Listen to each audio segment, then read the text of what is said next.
फरमाते हैं कि मैं ना मजदूर लेने गया। बगदाद के चौक में मजदूर बैठे होते थे, तो मेरी उन मजदूरों में से ना एक नौजवान बच्चे पे नजर पड़ी। बड़ा कमजोर सा वजूद था, लेकिन चेहरे पर इबादत का निशान था। माथा बताता था कि नमाज का बड़ा ख्याल रखता है। मैं उसके करीब गया।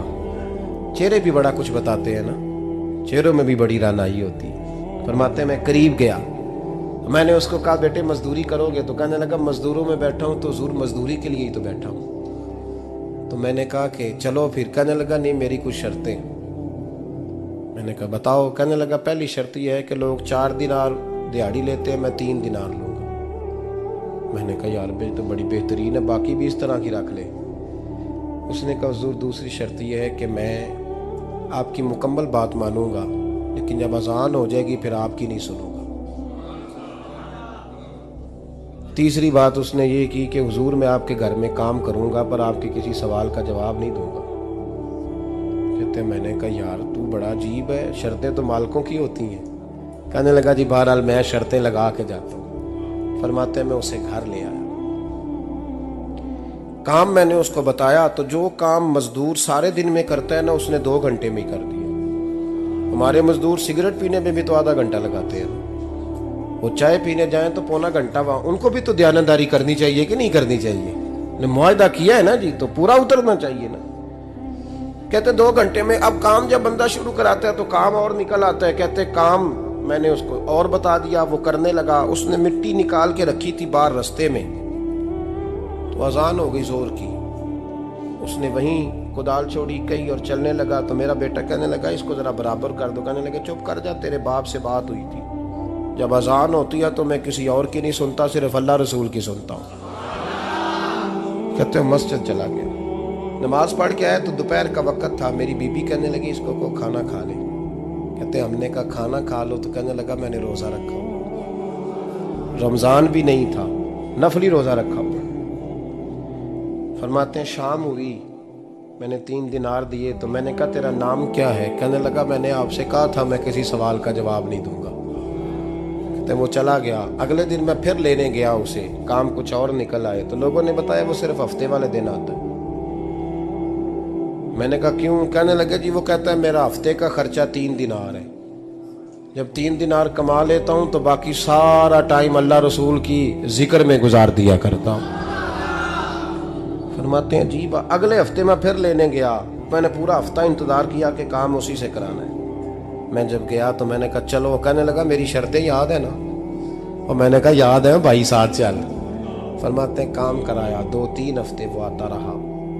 एक हफ्ते में गया तो लोगों ने कहा हुजूर आज नहीं आया। क्यों? कहने लगे बीमार हो गए। कहाँ घर है? कहने लगे बगदाद के कब्रिस्तान के पीछे जो कच्ची आबादी है उसमें रहता है।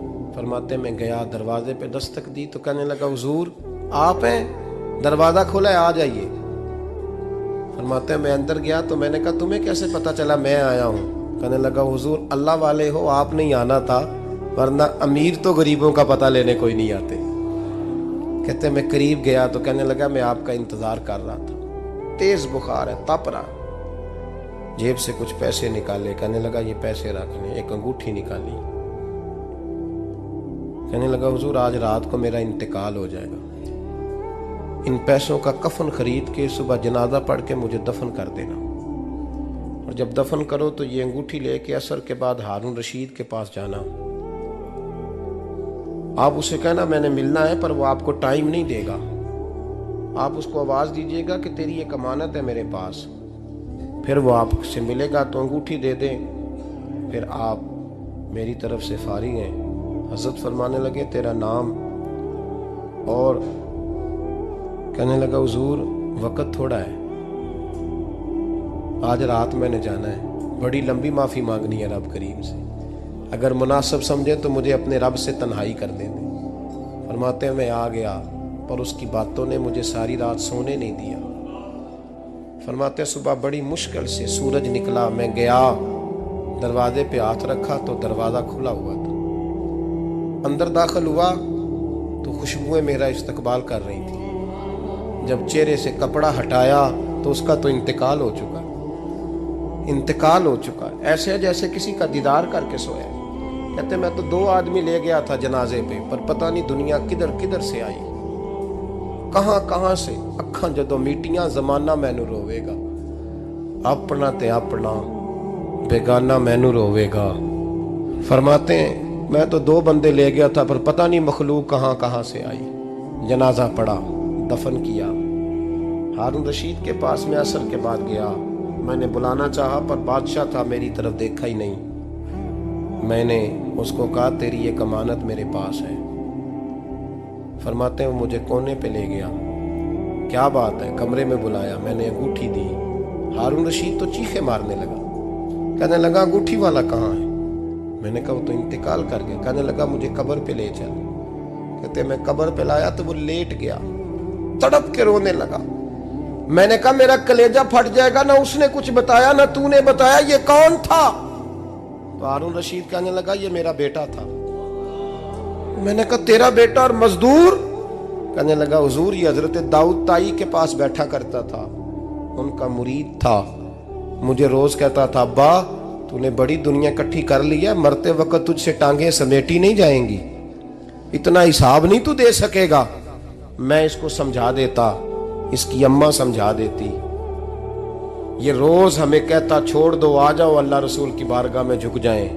हम समझ। एक दिन ये चला गया, कहने लगा फिर तुम्हारा रास्ता और है और मेरा रास्ता और है। ये सोने की अंगूठी गलती से इसके पास रह गई, गलती से हीरे की अंगूठी चली गई। कहने लगा देखो मेरे बेटे ने आज वो भी वापस कर दी है। फिर तड़प के कहने लगा हारून रशीद था तो ये मेरा बेटा, पर मेरा मुर्शद निकला, मेरा पीर निकला। भाई जिंदगी तो बड़ी थोड़ी है ना। बाबा साहब ने कहा था उठ फरीदा सुत्या, और दाढ़ी आ गया पूर, अग्गा नेड़े आ गया, पिछा रह गया दूर। उठ फरीदा सुत्या खलकत वेखन जा, मते कोई मिल जाई बख्शिया ते तू ही बख्शिया जा।